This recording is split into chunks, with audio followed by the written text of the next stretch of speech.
Honorable Speaker, as I request the Honorable Peter Kaluma to second, allow me, Honorable Speaker, to also take this opportunity to thank the members, first those who contributed during the debate in second reading, and more importantly, the members of the Finance and National Planning, including the Honorable Peter Opondo Kaluma, and many other members, including CPA Ruto, the one and only chairperson of that committee who took us through a very rigorous winnowing process last night. Honorable Speaker, may I report to you that the communication you did, we closed our meeting at slightly past 9 p.m.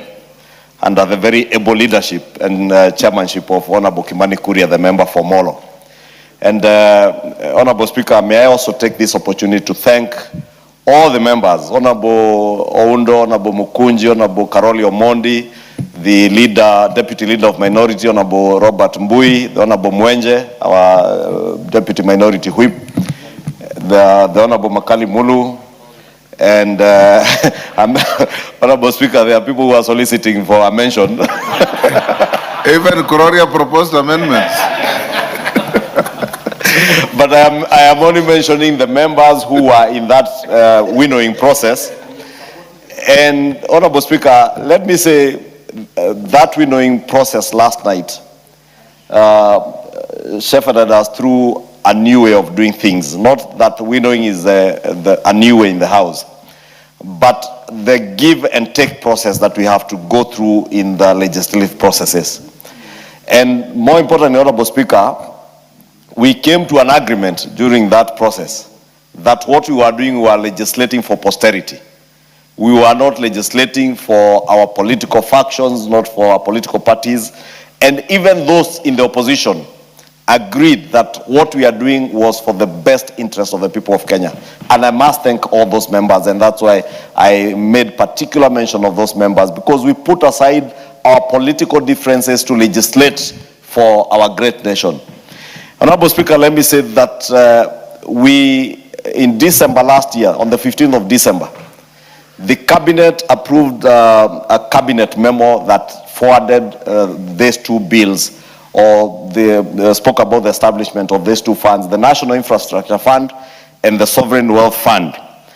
And in that memo, Honorable Speaker, you remember the cabinet communique saying that these two funds would actually serve as a backbone of the government's plan to transition Kenya into a first world economy.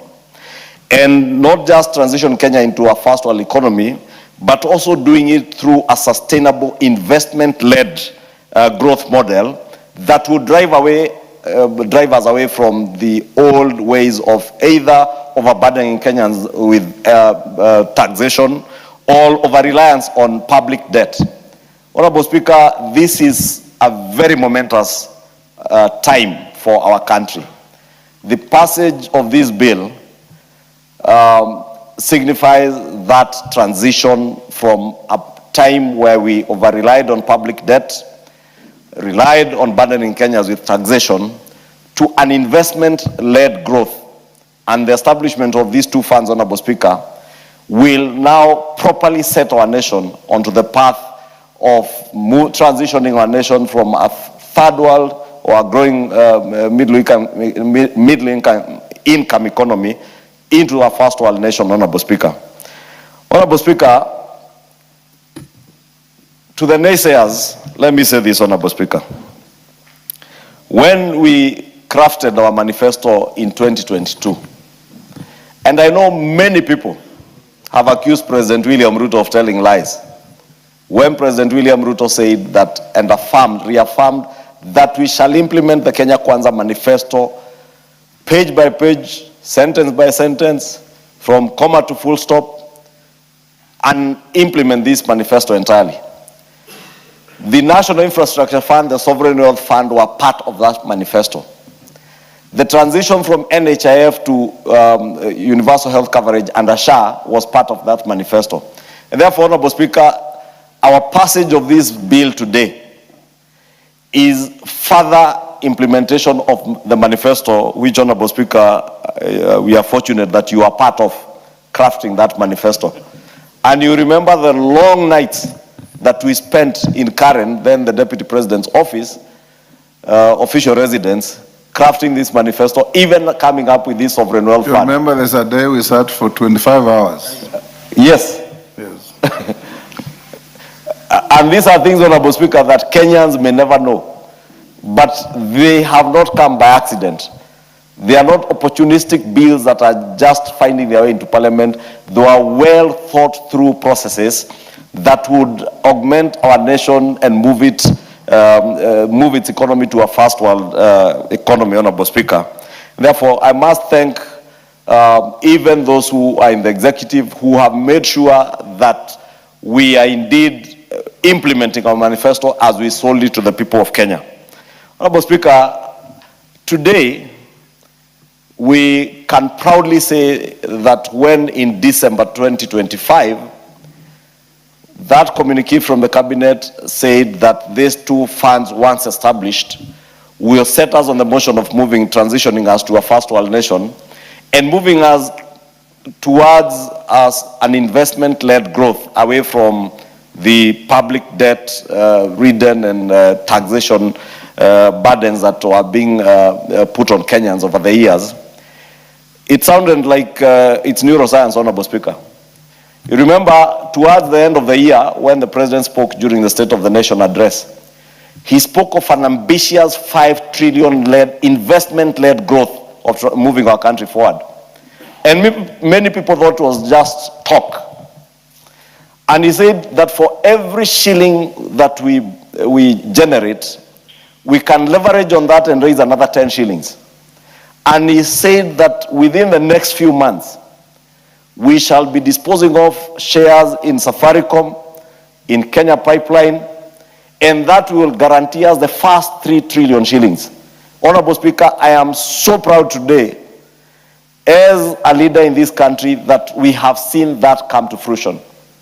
Yesterday, Honorable Speaker, or the day before, if I am not wrong, the money for the Safaricom sale, 350 billion shillings, together with the sale of Kenya Pipeline, the 250 billion or so shillings from Safaricom and the 106 or so billion shillings is now securely in the National Infrastructure Fund. That gives us the capital to now raise a further 3 trillion shillings so that the investment-led growth that was seen as just talk becomes a reality, Honorable Speaker. The challenge is upon us as leaders that even as we legislate, and that's why I commended the members who sat with us throughout the night, last night, under the able chairmanship of Kimani Ichung'wa. Honorable Speaker, I noted that that is the first departmental committee meeting I have attended in the last 3 years. And Kimani Ichung'wa told me he was very proud that the first departmental committee meeting I attend is under his chairmanship. But of course, when you have such a brilliant chair, Honorable Speaker, Honorable Undo has just commented here that there was a macroeconomic class last night, and he was fortunate, as much as a very good teacher, to also learn a few things on extraordinary shocks to economies around the world. But Honorable Speaker, let me not be too wordy, but I was saying I am very proud of this 13th National Assembly. Very proud of all the members of this House. That notwithstanding the political grandstanding we have out there, we can come together and legislate on a matter that touches on the lives of each and every Kenyan. Not now, Honorable Speaker, because this Sovereign National Wealth Fund, is speaking to the current and future generations. That is why we have a foreign, in this Sovereign Wealth Fund, that is why we have a future fund that speaks to future generations, Honorable Speaker. And therefore, Honorable Speaker, let me say that our history, or our space in the history of this nation is very secure, especially with the establishment of these two funds. And I want to ask all of us that even as we pass this bill, that the onus again is on us to ensure that the funds that we have set up, we offer proper and meaningful oversight so that all these funds go to secure the future of our nation and transition us to that first world status that we have all envisioned. But we envisioned that first world status, Honorable Speaker, for many years since independence. But we were overtaken by others because we were afraid of doing the right thing. I must thank President William Ruto because he has not been afraid of the insults. He has been bold and courageous to do what is right. And I must thank the many members of parliament in this house. And I say in this house, Honorable Speaker, because it is only in this house you find courageous leaders who will opt to do the right thing and not what is popular, necessarily popular. And I've said here before, Honorable Speaker, it is not everything that you find is popular is right. That today we are doing what is right. It may not be popular, but it is the right thing to do for our country, and our place is secure in the history of our nation. I am very proud of this assembly, even as we go on recess today, Honorable Speaker. We have truly earned that recess, truly. And I will have a very restful recess these 3 weeks, Honorable Speaker, even as we do other things for our constituents. And even as I encourage others, those out there who are very fond of speaking, saying too many things, and we have challenged them always, Honorable Speaker, offer alternative solutions to the country. I am glad that as members of parliament, we have kept away from the noise out there. And even those who have picked the noise out there and brought it to the house, in shame, now they have had to apologize to the Kenyan people. I want to encourage them to continue sticking to what is true and honest to the people of Kenya, because you never need to apologize to anyone if you stick to the truth. But if you just pick things here and there to excite people and try and generate bonga points politically, you will not cease from apologizing. We will see you come over time and time again to apologize with or without your classroom notes. Honorable Speaker, I move, and I want to request that very able member of the Finance and National Planning Committee, Peter Kaluma Opondo, who ably guided us, especially on clause 5 2B and clause 12, to see bigger things than many would have seen. Thank you, Honorable Speaker. I thank you, Honorable Speaker. Honorable Speaker, allow me to start by thanking you for leading this House through history. And Honorable Speaker, you've sat in this House this afternoon from 2:30 to this time because of the monumental nature of the business we are transacting.